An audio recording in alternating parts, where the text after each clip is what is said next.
रिया भक्ति पवित्र कहानियां।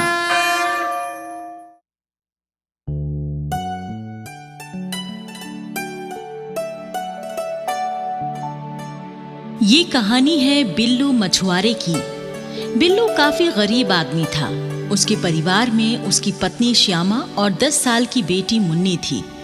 बिल्लू मछुआरा अपने परिवार से बहुत प्यार करता था और वो विष्णु भगवान में बहुत आस्था रखता था।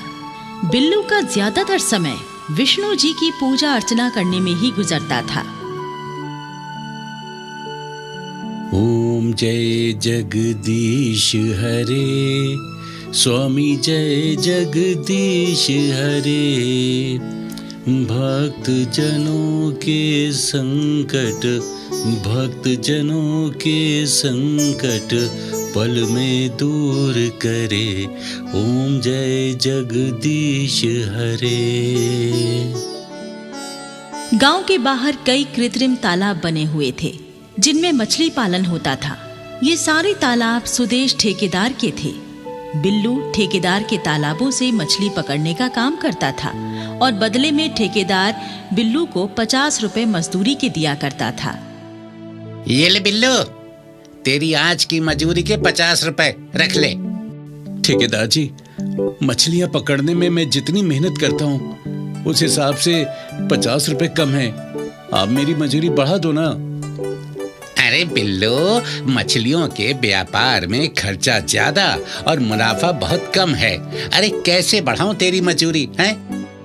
बिल्लू अपनी कमाई मजदूरी से 10 रुपयों की मिठाई और फूल खरीदकर पहले मंदिर जाता था और भगवान विष्णु को मिठाई का भोग लगाता था। उसके बाद बाकी बचे पैसों से अपने घर के लिए राशन खरीद कर ले जाता। यही बिल्लू का रोज का नियम था। 40 रुपयों में घर का खर्चा बड़ी मुश्किल से होता था। इसलिए जब कभी मुन्नी किसी चीज की फरमाइश करती तो श्यामा कहती, माँ, मुझे सेब खाना है। बाबा से बोलो मुझे सेब ला कर दें। मुन्नी, तेरे बाबा सिर्फ 50 रुपए कमा पाते हैं। उनमें से भी 10 रुपए भगवान के भोग की मिठाई पर खर्च कर देते हैं। बाकी बचे 40 रुपयों में घर का गुजारा ही मुश्किल से चल पाता है। बेटी, तुझे सेब कहाँ से लाकर खिला दूं मैं? देख श्यामा, भगवान विष्णु ने हमारे भाग्य में जो लिखा है ना, वो हमें मिल रहा है। नहीं तो संसार में ऐसे भी लोग हैं जिनके पास खाने के लिए अन्न का एक दाना भी नहीं है। हमें तो भगवान को कोटि कोटि धन्यवाद देना चाहिए। आपकी बात ठीक है, परंतु हम लोग कब तक ये गरीबी का जीवन जिएंगे? आपको कुछ भी करके अपनी कमाई बढ़ानी चाहिए। हाँ, मैंने भी इस बारे में सोचा है और ठेकेदार को मजूरी बढ़ाने के लिए बोल दिया है। आगे से मैं बड़ी मजूरी लेकर ही मछलियां पकड़ूंगा। अगले दिन सुबह होते ही बिल्लू सबसे पहले मंदिर जाकर विष्णु जी की पूजा करता है। हे प्रभु, मैं आपका दास हूँ। मैं तो हर समय बस आपकी भक्ति में लीन रहना चाहता हूँ, परंतु क्या करूँ? परिवार को पालने के लिए काम पर भी जाना पड़ता है। मैं अपने जीवन से संतुष्ट हूँ। प्रभु, मुझे तो बस आपके दर्शनों की अभिलाषा है। एक बार मुझे अपने दर्शन देकर मेरा जीवन सफल कर दो प्रभु, मेरा जीवन सफल कर दो। पूजा करने के बाद बिल्लू मछलियों के तालाब पर आ जाता है तो ठेकेदार कहता है, अरे भाई बिल्लू, तू काम पर इतनी देर से क्यों आवे है? चल जल्दी से तालाब में जाल डाल दे। आज तुझे कुछ ज्यादा मछलियां पकड़नी है। मुझे एक बड़ा ऑर्डर देना है। ठेकेदार जी, 50 रुपयों की मजूरी में आज मैं जाल डालने वाला नहीं हूँ। 100 रुपए मजूरी दोगे तभी मैं जाल डालूंगा। अबे हराम का माल नहीं है मेरे पास जो मैं तुझे 100 रुपए मजूरी दूंगा। 50 रुपयों में काम करना है तो कर, नहीं तो यहाँ से चलता बन। मैं किसी दूसरे मछुआरे से मछलियां पकड़वा लूंगा। चल भाग यहाँ से। तो ठीक है ठेकेदार जी, 50 रुपयों में मेरी बात नहीं बनेगी। मैं दूसरे ठेकेदार के पास मजूरी कर लूंगा। ये कहकर बिल्लू वहां से चला जाता है और दूसरे ठेकेदार के पास आकर काम मांगता है। लेकिन 100 रुपए की मजदूरी पर ये ठेकेदार भी बिल्लू को काम देने से मना कर देता है। फिर बिल्लू तीसरे ठेकेदार के पास जाता है और वो ठेकेदार भी काम देने से मना कर देता है। थक हार कर बिल्लू वापस अपने घर लौट आता है। घर लौटकर वो अपनी पत्नी श्यामा को सारी बात बता देता है। सुनो जी, बिना काम किए घर का गुजारा कैसे होगा? अरे तू इस बात की चिंता मत करे श्यामा, सब हरि पर छोड़ दे। अरे भगवान ने हमें धरती पर पैदा किया है तो हमारे भोजन का प्रबंध भी भगवान ही करेंगे ना। और इस तरह फिर 3-4 दिन गुजर जाते। घर में खाने के लिए कुछ नहीं बचा। तीनों के भूखे रहने की नौबत आ गई। मुन्नी भूख से बेहाल हो गई और मुन्नी की तबीयत खराब हो गई। मुन्नी श्यामा से कहती है, माँ, मुझे बहुत भूख लगी है, कुछ खाने को दो। मुन्नी बिटिया, थोड़ा धीरज रख। मैं अभी किसी पड़ोसी के घर जाती हूँ और तेरे लिए खाने का कुछ इंतजाम करके लाती हूँ। श्यामा घर से बाहर चली जाती है। इधर बिल्लू मंदिर में विष्णु जी की प्रतिमा के सामने बैठा पूजा कर रहा है। हे मेरे प्रभु, क्या मेरी भक्ति में कुछ कमी रह गई जो आप मुझ पर कृपा दृष्टि नहीं डाल रहे? मेरे घर में खाने को अन्न का दाना भी नहीं। मेरी पत्नी और बेटी 2 दिन से भूखे हैं।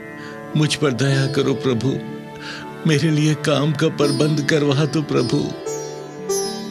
इधर श्यामा एक पड़ोसी से कुछ पैसे उधार लाकर थोड़ी दाल और चावल खरीद लाती है और खिचड़ी बनाकर मुन्नी को खिला देती है। तभी बिल्लू भी घर आ जाता है। श्यामा थोड़ी खिचड़ी बिल्लू को भी खाने के लिए देती है।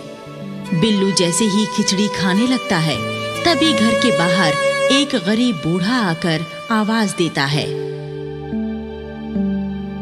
अरे अरे घर में कोई है क्या? बेटा मुझे कुछ खाने को दे दो, मैंने 4 दिनों से कुछ नहीं खाया। घर के अंदर आवाज सुनकर बिल्लू कहता है, लगता है कोई भूखा है, मैं उसे अपनी ये खिचड़ी खाने को दे देता हूँ। तुम अपनी खिचड़ी उसे खिला दोगे तो फिर तुम क्या खाओगे? तुम भी तो 2 दिन से भूखे हो। अरे श्यामा, घर पर आने वाला अतिथि भगवान स्वरूप होता है। हम भूखे अतिथि को बिना कुछ खिलाए वापस कैसे भेज सकते हैं? बिल्लू खिचड़ी लेकर बाहर जाता है और बूढ़े को खिचड़ी दे देता है। लो बाबा, ये खिचड़ी है, खा लो। बिल्लू अपनी गरीबी और काम छूटने की सारी कहानी बूढ़े को बता देता है। बूढ़ा कहता है, बेटा, जिस प्रकार आज तूने मुझ भूखे का पेट भरा है, भगवान सदा तेरे घर को धन्य धान्य से भरा रखे। बेटा, विष्णु जी पर भरोसा रखो, वो जरूर तुम पर कृपा करेंगे। तुम ऐसा करो, नदी पर चले जाओ और नदी से मछलियां पकड़कर बाजार में बेचो।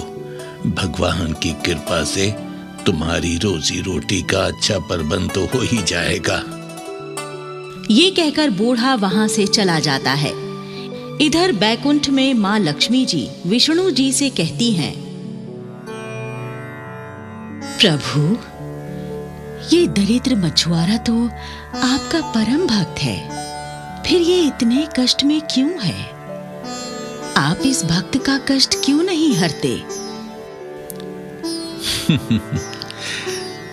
देवी लक्ष्मी, हर कार्य का एक निर्धारित समय होता है। मेरा ये भक्त धर्मात्मा अवश्य है, परंतु इसके भाग्य में अब तक कष्ट भोगना ही लिखा था, इसीलिए इसने आज तक कष्ट भोगे हैं। परंतु अब इसके दुखों को सुख में बदलने का समय आ चुका है।